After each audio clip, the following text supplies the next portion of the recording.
心戰血腥難明，趕絕師奶啊！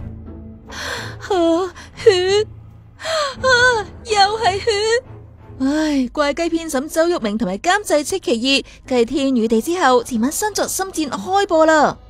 一開場畫面除咗血，濟徐榮監生鋸咗邵美琪隻手啊！然後仲要拎去醫院還翻俾邵美琪啊！之後就自殺。咁暴力同血腥，平均收視都有28點，成績算唔錯噶啦。不過通訊事務管理局就收到24宗投訴啦。班師奶啊，個個嚇到差啲要食定經丸啊！哎呀，頂唔順轉咗台啦！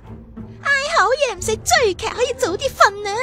仲有人話睇唔明添噃。咁都唔明喎，有個兇手啊，就係跟住查案啦。唉，係咁簡單就好啦。嗱，秋官你解釋啦。話係你成個潘元良咁走出嚟，話扮戲劇大師。不過就有個女4歲嗰年俾人綁架撕票，用2次空間話你同個女見面嗰陣，但一陣就何傲而扮，一陣呢就靚妹仔扮。喂，啲師奶真係轉唔切 channel 噶。哎呀，原來呢集嘅難明指數只係 level 1咋。嗱，聽講呢，陳豪原來就唔係魔術師，係變態連環殺手，兼有精神分裂先至真。嗱，會分裂出黃德斌啦、簡慕華、何啟南同埋李林恩噶4個分身，仲成日喺酒吧吹水，影響陳豪嘅決定。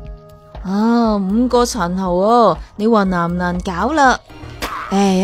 情節咪似足劉青雲套神探，套劇破格嘅仲有臨完場前嗰場沙畫 solo 啊，仲加埋一段發人心醒嘅對白，好似預告緊下一站劇情咁添，幾 high class 啊！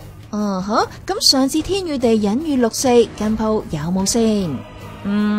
秋官呢就叫私家偵探去揾女，揾到私家偵探都死埋。呢一份執着咪就係講緊對平反6四嘅堅持咯。